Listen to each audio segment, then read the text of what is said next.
Salary head में हमने 1 करोड़ रुपए साइड में होकर रखा है, ताकि अगर हमें सैलरी भी ना मिले, मैंने उनको बोला हमें सैलरी भी नहीं ज़रूरत है, हमें आप जेल में रखो, मगर ये हेड जो है ये आप रिलीज़ कर दो।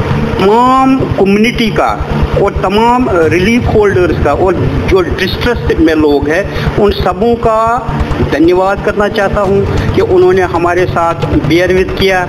मैं तमाम जिन्होंने हमें इसमें हेल्प किया, जिसमें हमारे हाई कोर्ट के लॉयर है विशाल भारती जी, जिसमें मोनिका कोहली जी है, जिन्होंने हमें बड़ा वो हेल्प की, जिनकी वजह से हम इस केस को इस स्टेज तक ला सकें। अभी ये केस चल रहा हाई कोर्ट में, तो मुझे भगवान पे पूरा विश्वास है हमें सारा रिकॉर्ड मिल गया है और हम इस केस को आगे जीत जाएंगे। जय माता दी। आप देख रहे हैं द राइट न्यूज़ और मैं हूं रोहित भट्ट। जैसा कि आप सब लोग जानते हैं कि हम शुरू से ही जो एक रिलीफ को लेके इशू क्रिएट हुआ था, उस पर हमने हमारे कमिश्नर साहब AK पंता जी से बात की है, हमेशा इनसे बात की है उन मुद्दों को लेके। और लास्ट टाइम जब हम इनसे बात की थी तो इन्होंने आश्वासन दिया था कि ये उसके ऊपर फॉलो कर रहे हैं और कुछ दिन में हो जाएगा, लेकिन केस इतना पेचीदा था कि इन्हें बहुत टाइम लगा और इन्होंने बहुत स्ट्रगल किया उसके पीछे। और मैं फिर से आज एक और बार इनका धन्यवाद करना चाहता हूं on behalf of my community और TRN की तरफ से कि इन्होंने दिन रात एक किया और उस इशू को सॉल्व किया। जबकि इसमें और भी कुछ लोगों का मैं शुक्रिया अदा करना चाहूँगा। हमने कल भी किया एडवोकेट मोनिका कोहली जी का, जिन्होंने इसमें साथ दिया। लेकिन इनकी स्ट्रगल जो रही है, इनकी जो जर्नी रही है, उसके बारे में जरूर जानेंगे। सबसे पहले स्वागत है आपका डायरेक्टर। Thank you. पंडित साहब, आप हमें ये बताइए कि जब मैं लास्ट आपसे मिला था तो उसके बाद वो आपकी वो जर्नी जो स्टार्ट हुई स्ट्रगल की, वो क्या रही? और ये केस इतना पेचीदा स्टार्टिंग में क्या, क्योंकि आपके टाइम के दौरान ये केस नहीं था, या तो हो कि आपकी वजह से ये आपके टाइम के दौरान ये स्टार्ट हुआ हो, ये कहानी बहुत पुरानी है। थोड़ा सा पीछे जाके उसके बारे में बताइए और आपका जो ये जर्नी रही है 15 दिन की, इसके बारे में। देखिए, ये केस है 2005-06 का, जब हम मुट्ठी और नगरोटा में जो फ्लैट्स बन रही थी वो बना रहे थे। तो उसमें एक कॉन्ट्रैक्टर था बाटा बिल्डर्स, उसने वो बनाई थी। उसने जब वो लास्ट स्टेज पे पहुंचा था, उसको हमने 17 बार पेमेंट की थी। जब 18वीं पेमेंट करनी थी तो वहाँ पे क्या देखा गया, M बुक बनता है एक मेजरमेंट बुक, उसमें देखा गया कि इसने कुछ चीज़ें जो है जिस साइज़ की हमने उसको बोला था उस साइज़ की नहीं लगाई थी। तो अल्टीमेटली एक कमेटी बैठ गई, उसने उसका जो अवार्ड था, सपोज वो बनता था 10 करोड़, उसको 9 करोड़ और 22 लाख पे कर दिया। तो 9 करोड़ 22 लाख उस कमेटी में वो खुद बैठा हुआ था, उसने वहाँ पे उसके साइन है, हस्ताक्षर है उसने एग्री किया है उस कमेटी के साथ। 9 करोड़ 22 लाख लेकर हमने देखा 73,000 उसको ज़्यादा दिए थे, तो वो 73,000 उसने रिकवर भी किए, हमें वापस भी दे दिए। उसके बाद पता नहीं उसने कैसे वो चला गया कोर्ट में ऐसा हुआ, वहाँ पे आर्बिट्रेटर फिर वो अपॉइंट करते हैं, वो आर्बिट्रेटर फिर देखता है, अवार्ड देता है। उस आर्बिट्रेशन को हमारे डिपार्टमेंट ने फॉलो ही नहीं किया, मतलब वो 1.5 साल तक इन्होंने उसको देखा नहीं, जब तक वो अगेंस्ट हमारे अगेंस्ट उसमें अवार्ड भी मिल गया। और उन्होंने ये आर्बिट्रेशन लगभग 2014-15 में लगी है, तो उन्होंने 2014-15 का उनको इंटरेस्ट भी दे दिया, वरना उसके बनते थे, अगर हम देखेंगे भी जो उसको वो रेट कम हो गए थे, वो कुछ 18 लाख रुपए बनते थे, लेकिन उसने बनाए 89 लाख। तो अब हमसे वो मांग रहा था 89 लाख, क्योंकि आर्बिट्रेशन कोर्ट ने उसके फेवर में डिसीजन दिया था, हम वहाँ से डिसीजन हार गए थे। तो अब उसने क्या किया, हमने क्या किया था, हम ये 05 और 06 उसकी 2 आर्बिट्रेशन थी, दोनों में उसको अवार्ड मिला था, वो हमने देना था। हमने क्या किया था, हमने हाई कोर्ट में स्टे लगाया था। 05 में हमें स्टे आ गया था, 06 में हमें स्टे नहीं आया था। अब अगर 06 में भी स्टे होता तो ये केस लगा नहीं सकता था, इसको पता था, इसका वकील जो है वो कोर्ट में ही होता है, इसको पता था 06 में स्टे नहीं है। इसने क्या किया, इसने 06 का लोअर कोर्ट में किया एग्जीक्यूशन के लिए। तो जब एग्जीक्यूशन के लिए उसने किया वहाँ पे, क्योंकि हमें इसका कोई पैसा नहीं बनता था, तो नेचुरली जो यहाँ पे बैठे थे, मुझसे पहले भी जो कमिश्नर बैठे थे, उन्होंने भी यही सोचा होगा कि इसका पैसा नहीं बनता है, तो उन्होंने नहीं दिया। अब अल्टीमेटली कोर्ट ने ये बोला कि अगर आप इसको ये नहीं देंगे तो आपके ये हेड जो है ये हम सीज करेंगे। उसमें हमारा मेजर हेड 2055, जिसके अंडर हमारे बहुत सारी चीज़ें आती है, जिसमें रिलीफ भी आता है, रिलीफ जम्मू माइग्रेंट्स का भी, कश्मीर माइग्रेंट्स का भी, उसमें हमारी सैलरी आती है, ये सब सीज था। इसमें हम कोई ऑपरेशन नहीं कर सकते थे। अब क्वेश्चन था, हमें सैलरी का कोई इतनी परेशानी नहीं थी, हमें थी ये जो रिलीफ होल्डर्स है, जो यहाँ की रिलीफ ऑर्गेनाइजेशन है, जो जम्मू में रिलीफ ऑर्गेनाइजेशन बनी है, ये इसीलिए बनी है कि हम यहाँ पे जो डिस्ट्रेस्ड लोग हैं हमारे, जो इसी रिलीफ पे डिपेंडेंट हैं, हम उनको फैसिलिटेट करें। तो हमें ऐसे लग रहा था कि जैसे हमारे कुछ बच्चे जो है वो ऐसे भूखे सो रहे हैं, दवाइयों के बगैर है, इसलिए हमने पूरे 20 दिन कोर्ट में ही लगा दिए, हमने कोई काम किया ही नहीं। हमने ये 26 को ऑर्डर निकला था, हमें 31 को पता चला इसका, 2 तारीख को हमने इसके खिलाफ एप्लीकेशन लगाई, और उसी एप्लीकेशन में हमने जज को लिखा था कि हमारी 25,000 फैमिलीज है, उसमें लगभग 1 लाख सोल्स है जो इससे इफेक्ट हो जाएंगी। आप हमारा कोई भी हेड सीज करो, आप हमें जो भी आपने करना है, वो बोलते थे बीच में कि आपको इम्प्रिजनमेंट भी हो जाएगी। मैंने बोला था चलो ठीक है, मुझे जेल में ही रखो आप, मगर इस हेड को रिलीज करो। मगर जज एडमंड था, वो कभी बोलता था कल ऑर्डर करूंगा, क्योंकि उसके बीच में प्रेशर आता था कि भाई ये रिलीफ हेड आप सीज के, सिक्योरिटी हेड है ये, इसको कोई सीज नहीं कर सकता, आपने रिलीफ हेड कैसे सीज किया, आप इनकी सैलरी का हेड सीज करो। तो ये आपने क्यों किया? चले इन द मीन टाइम ये हुआ कि जज हमें बोलता था अच्छा ठीक है, कल मैं ऑर्डर करूंगा, परसों मैं ऑर्डर करूंगा, कल हियरिंग है, परसों हियरिंग है। तो ये ओपन केस रहा, इन 20 दिनों में डे टू डे इसको हियरिंग होती रही। तो हमने क्या किया इन द मीन टाइम, हमने पूरा रिकॉर्ड इसका निकाला। अब देखिए आप 2005-6 का रिकॉर्ड निकालना ये तो बहुत मुश्किल काम है। यहाँ पे ये कुछ भी बोल रहे थे, बोलते वो हमने डिस्ट्रॉय किया है, कुछ बोलते थे वो विजिलेंस ले लिया है, कुछ बोलते थे वो पता नहीं क्या है। लेकिन मैंने अपने एफर्ट से इस वक्त हम इस पोजीशन में है, हमारे पास ऐसे ऐसे रिकॉर्ड्स है कि हम ये केस वापस जीतने वाले हैं, ठीक है ना। अच्छा, इन द मीन टाइम क्या हुआ, इन द मीन टाइम ऐसा हुआ कि ये बोलने लगा जज हमें कि आपको ऐसा करना पड़ेगा, क्योंकि मैं एग्जीक्यूटिंग अथॉरिटी हूँ, मैं कुछ नहीं कर सकता। मैंने वो जो अवार्ड आपको आपके खिलाफ हुआ है, मैंने उसकी एग्जीक्यूशन करनी है। एग्जीक्यूशन का मतलब है इम्प्लीमेंटेशन। तो मैंने आपसे लेने हैं पैसे, आप इसको पैसे दे दो। मैंने फिर उसको बोला, मैंने बोला कौन से पैसे, जब इसके पैसे बनते नहीं है। वो बोलता कैसे आप बोल रहे हैं? मैंने बोला ऐसे ऐसे बातें हैं, क्योंकि मेरे पास रिकॉर्ड था सारा। मैंने बोला हमारे पास तो इसने सारे पैसे लिए हैं, इसने कमेटी के उस पर साइन किए हुए हैं, इसने बिलों पे साइन किए हैं, इसने सारे पैसे लिए हैं, तो ये कौन से पैसे मांग रहा है? फिर अल्टीमेटली उन्होंने बोला नहीं, हम आपकी इस वक्त आप देते हो, 10 साल के बाद आप दलीलें देते हो, तो इसको हम एग्री नहीं कर सकते।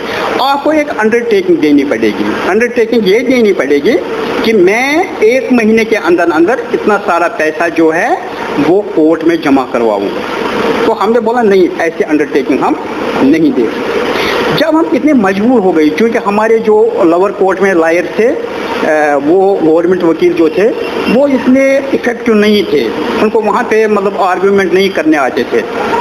तो हमने जो यहाँ की वो NGOs है उनको भी, वो बीच में मेरे व्हाट्सएप फ्रेंड्स भी है, वो बीच में मुझे पूछते रहते थे कि रिलीफ नहीं मिला, लोग ऐसे सफ़र कर रहे हैं, आप क्या कर रहे हैं। तो बीच में मैंने उनसे रिक्वेस्ट की खुद ही यहाँ से ही कि अगर आप भी हमारी कुछ मदद कर सकते हैं तो आप कीजिए, जैसा आपसे हो सकता है। तो तुम्हें सरप्राइज, एक दिन हम वहाँ पे आर्ग्यू कर रहे थे, तो मोनिका जी आई वहाँ पे, उसने अपनी तरफ से एक एप्लीकेशन दे दी। मैंने अपने लायर को बोला कि आप पीछे हो जाओ, आप इन्हीं को आप बात कर लें। तो उन्होंने बड़े अच्छे आर्ग्यू किए। एक ही दिन उन्होंने एप्लीकेशन दे दी, तो दूसरे दिन हमें उस उसमें डिसीजन मिल गया। हम उसके बड़े आभारी है। आभारी ज़्यादा मैं अपने रिलीफ होल्डर्स का हूँ, जो बेचारे पूरे 22 दिन मेरे साथ उन्होंने बियर किया। लेकिन मैंने उनको अपील भी की थी, आप मेरे साथ विश्वास करो, आपका रिलीफ जो है वो कहीं नहीं जाएगा, किसी ने बंद नहीं किया है। ये सिर्फ लीगल ऑब्लिगेशन जो होती है ये बड़ी मुश्किल होती है, इसको फिर भी हमने इसको निकाल दिया वहाँ से। लेकिन जब मोनिका जी ने वहाँ आर्ग्यू कर दिया तो जज ने बोला वही वो फिर आ गया उस अंडरटेकिंग पे कि आप अंडरटेकिंग दे दो। तो हम मोनिका जी ने फिर बोला कि नहीं, हम वो कोर्ट में पैसा नहीं रख सकते हैं। हाँ, हम इतनी अंडरटेकिंग दे सकते हैं आपको कि हम इतना पैसा एक अपने अकाउंट में हम रिजर्व रख सकते हैं। अब उसमें क्वेश्चन आ गया हमारे किस अकाउंट में पैसा है। तो ये बोलने लगे मुझे कि देखो, एक तो रिलीफ में हमें बहुत पैसा है, मतलब मैं लोगों को इस वक्त भी बताना चाहता हूँ, हमारे रिलीफ में 400 करोड़ रुपए है। कितने? 400 करोड़ रुपए पूरे 2 साल के लिए। उसमें फिर बाद में लैप्स हो जाता है जब ये हो जाता है। 400 करोड़ रुपए हमारे पास, लेकिन रिलीफ में हम नहीं रखना चाहते थे उसको कोई पंगा।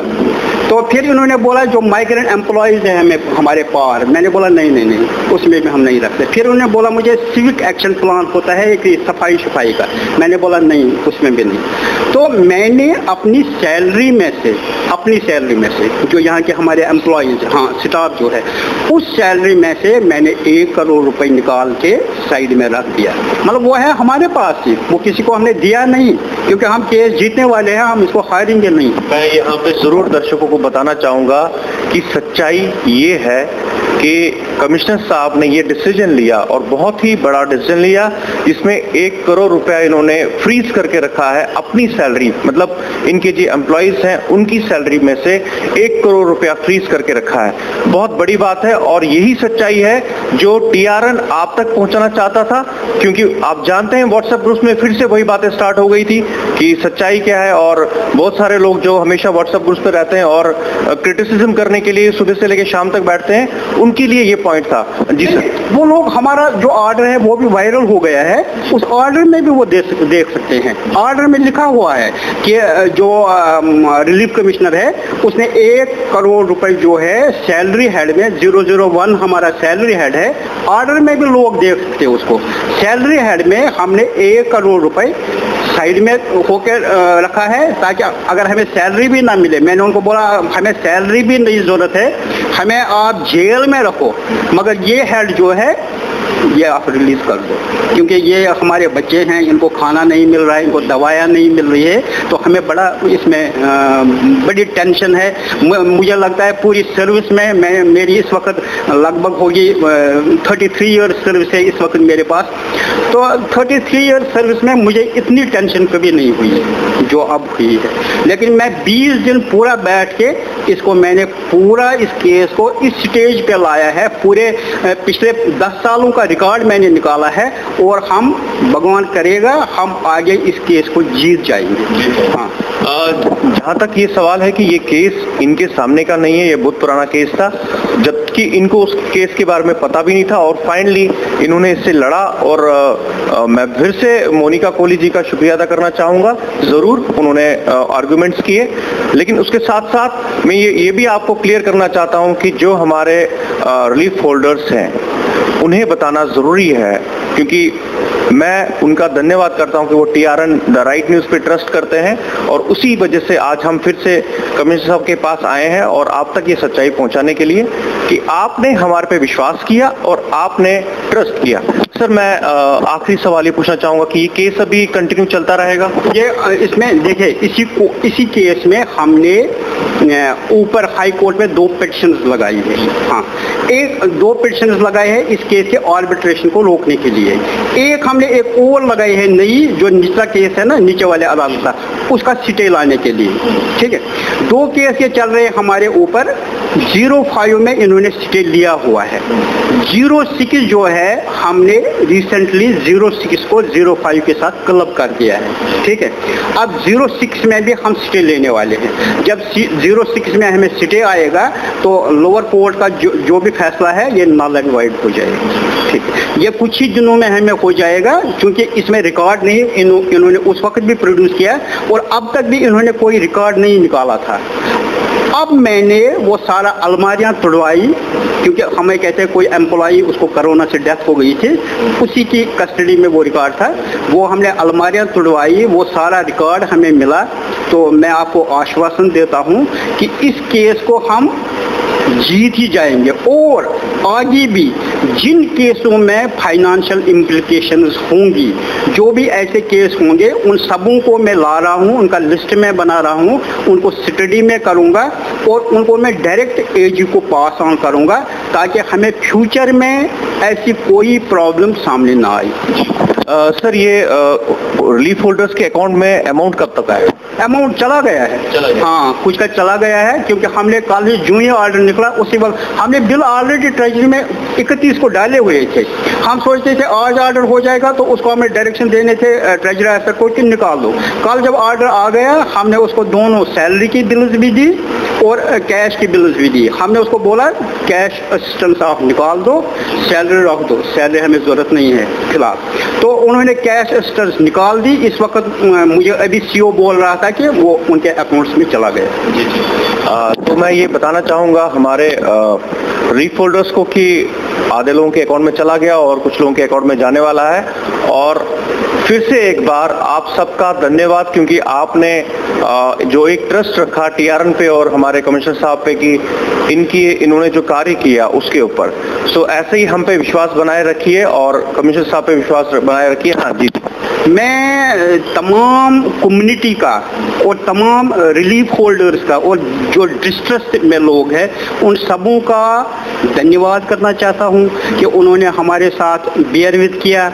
मैं तमाम जिन्होंने हमें इसमें हेल्प किया, जिसमें हमारे हाई कोर्ट के लॉयर है विशाल भारती जी, जिसमें मोनिका कोहली जी है, जिन्होंने हमें बड़ा वो हेल्प की, जिनकी वजह से हम इस केस को इस स्टेज तक ला सकें। अभी ये केस चल रहा हाई कोर्ट में, तो मुझे भगवान पे पूरा विश्वास है, हमें सारा रिकॉर्ड मिल गया है और हम इस केस को आगे जीत जाएंगे और हम कभी ऐसी नौबत नहीं आने देंगे जिसमें हमारे अकाउंट हेड, खासकर ये रिलीफ का हेड, ये ऐसे अटैच हो जाए, सीज हो जाए, ऐसी हम कभी नौबत नहीं आने देंगे। तो ये थे रिलीफ कमिश्नर AK पंता जी और कैमरामैन SM के साथ मैं रोहित भट्ट। देखते रहिए द राइट न्यूज़। जय माता दी।